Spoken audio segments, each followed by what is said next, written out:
Good morning বন্ধুরা, তোমরা সবাই কেমন আছো? আশা করি ভালো আছো। আমি অনেক ভালো আছি। আজকে দেখো সকাল সকাল আমি একটা ব্লগ নিয়ে এসেছি। আজকে বাইরেটা ঘুম থেকে উঠে আগে বাইরে এসেছি। দেখো বৃষ্টি পড়েই যাচ্ছে, রাতভর বৃষ্টি হয়েছে, এখনও ঝিরিঝিরি বৃষ্টি পড়ছে। আম পাতাগুলো দেখো, গাছটা পুরো ভেজা, নিচেও ভিজে ভিজে গেছে, বৃষ্টি হচ্ছে। তো চলো বন্ধুরা, সবাই আমার প্রথম থেকে শেষ পর্যন্ত ভিডিওটা দেখো। এবার চলো সকালবেলা কি কি রান্না করি সেটা তোমাদের সঙ্গে শেয়ার করি। আজকে আমি করব রুটি আর আলুর তরকারি, হালকা মানে টমেটো আলুর তরকারি হয় না, সেটা বানাবো। তার জন্য দেখো আলুগুলো কেটে নিচ্ছি ছোট ছোট করে। আলু কেটে নিয়েছি, সাথে দেখো টমেটো কুচি দিয়েছি, অর্ধেকটা, বেশি দেয়নি আর কি। আমার মেয়েটা অনেক কিছু খেতে চায় না, ওই জন্য আর কি সাধারণ সাদামাটা আলুর তরকারি। আর আটাটা আগেই মেখে রেখেছি, দেখো ডোটা ঢেকে রেখেছিলাম, সাথে আটা বেলার জন্য আটার গুঁড়ি রয়েছে। আমরা ডোটা বানিয়ে রেখেছি আমি। এরপর দেখো ডো থেকে ভালো করে ময়াম দিয়ে লেচি কেটে নেব। প্রায় 6-7টা মতো মানে লেচি হয়েছে আর কি, রুটি করব। ছেলে মেয়ে সবাই মোটামুটি রুটিটা খেতে ভালোবাসে, সবার সকালে দুটো দুটো করে রুটি।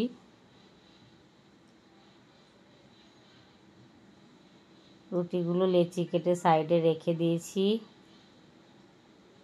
তোমাদের দাদা ভাই বলল আমাকে একটা ডিম হাফ বয়েল করে দিতে, তাই আর কি একটা ডিম ছিল, সেটা কড়াইতে হাফ বয়েল করে দেখো তোমার দাদা ভাইকে দিচ্ছি। তার আগে গরম জল করে দিয়েছি, সেটাও খেয়েছে। তোমার দাদা ভাই সকালে এক্সারসাইজ করে, তারপর একটু লেবু দিয়ে যে মধু দিয়ে গরম জল খায় সেটা খায়, তারপর ডিম হাফ বয়েল করে দিয়েছি। এবার চলো দেখি রুটি বানানো যাক। আমি রুটি ভালো করে আগে বানাতেই পারতাম না, অনেক দিন পরে আর কি রুটি বেলাটা শিখেছি। এখন একটু তাও গোল হয়, আগে ভালো পারতাম না। মোটামুটি আটাটা দেখো, রুটিটা ভালোই গোল হয়েছে। এবার চলো রুটিটা ভাজা যাক। আমি আজকে 2 রকমভাবে রুটি ভেজেছি, ভেজে দেখালাম আর কি। দেখো আমার তাওয়াটা গরম হয়ে গেছে, ওই তাওয়ার মধ্যে আমি রুটিটা দিয়ে দিয়েছি। আমি নন স্টিকের এটাই বানাচ্ছি রুটি। এক সাইডটা পুড়ে গেছে একটু। আমি অনেক সময় কাপড় দিয়ে চারি সাইডে চাপ দিয়ে দিয়ে রুটি ফুলাই আর কি, প্রত্যেকটা রুটি ফুলে। দেখো একটা রুটি হয়ে গেছে, এটা নামিয়ে নিলাম, রেখে হটপটে ঢেকে রেখে দিলাম। বাকি আর একটা রুটি বেলবো, বেলে দেখো এটাও ভাজছি। এটা একটু অন্যরকম ভাজছি, অনেকে দেখি করে চুলার উপরে দিয়ে রুটি করা, তাই। আর দেখো সাইডে আমি টমেটো আলু একটু জিরে ফোড়ন দিয়ে বসিয়ে দিয়েছি আলুর তরকারিটা, একটু ঢাকা দিয়ে দিলাম যাতে আলুটা সিদ্ধ হয়।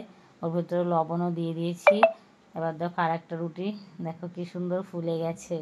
চুলোর পরে দিয়ে এটাকে ফুলালাম, 2 রকমভাবে ট্রাই করলাম। আমার মোটামুটি সব রুটিগুলোই বানানো হয়ে গেছে। আর এদিকে দেখো আলুর তরকারিটাও একটু হালকা জিরে গুঁড়ো, লবণ, হলুদ, লঙ্কা গুঁড়ো দিয়ে দেখো তরকারিটাও বেশ শুকনো শুকনো করে নামিয়ে নিয়েছি। আলুর তরকারি রান্না রেডি, রুটিও কমপ্লিট হয়ে গেছে।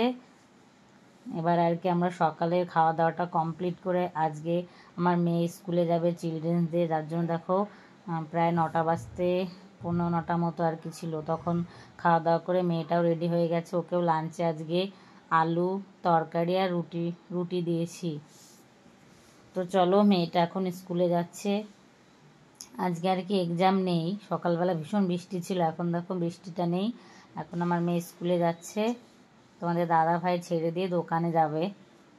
তারপরে চলো চলে এসেছি, বাকি আর যে কাজ ছিল সব কাজ কমপ্লিট করে স্নান টান করে পুজো দিয়ে আমি আর ছেলে ছাদে এসেছি জামা কাপড় মেলতে। এখন অনেকটা ভালো রোদ্দুর বেরিয়েছে, তো দেখলাম জামা কাপড়গুলো ছাদে দিয়ে আসি। এবার চলো আমি ছাদের চারিপাশটা তোমাদের ঘুরিয়ে দেখাচ্ছি, আমার ছাদের চারপাশটা কেমন। ভালো লাগে বেশ, ছাদে আসলে খুব সুন্দর জায়গা, খোলামেলা চারি সাইডে দেখো কত সুন্দর বিল্ডিং বাড়ি। আর এই যে আমার ঘরের সামনের আম গাছটা। এবার চলো চারিপাশটা পুরো দেখিয়ে জামা কাপড় মেলে দিয়ে তারপরে নিচে চলে এসেছি দুপুরে কি রান্না করব তার জন্য। চলো দেখা যাক দুপুরে কি কি মেনু আছে। আগে থেকে আমি উচ্ছে আর আলু কেটে এসেছি, চিংড়ি মাছ দিয়ে তরকারি করব, সাথে দুটো লঙ্কা দিয়েছি, বেশি ঝাল খায় না, তোমাদের দাদাভাইও খায় না, বাচ্চারা তো খেতেই পারে না।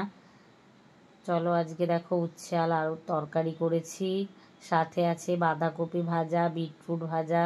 আমার ভিডিওটা সবাই দেখো প্রথম থেকে লাস্ট পর্যন্ত। ভালো লাগলে লাইক কমেন্ট শেয়ার করে দিও। আর সবাই ভালো থেকো, সুস্থ থেকো। আর দেখো বাঁধাকপিও ভেজেছি পেঁয়াজ রসুন দিয়ে, আর বিটরুট ভাজা আছে, সাথে গোটা কটা কাঁচা লঙ্কাও ভেজে নিয়েছি। সবাই বাই বাই, সবাই ভালো থেকো। এখানেই আমি ব্লগটা শেষ করছি।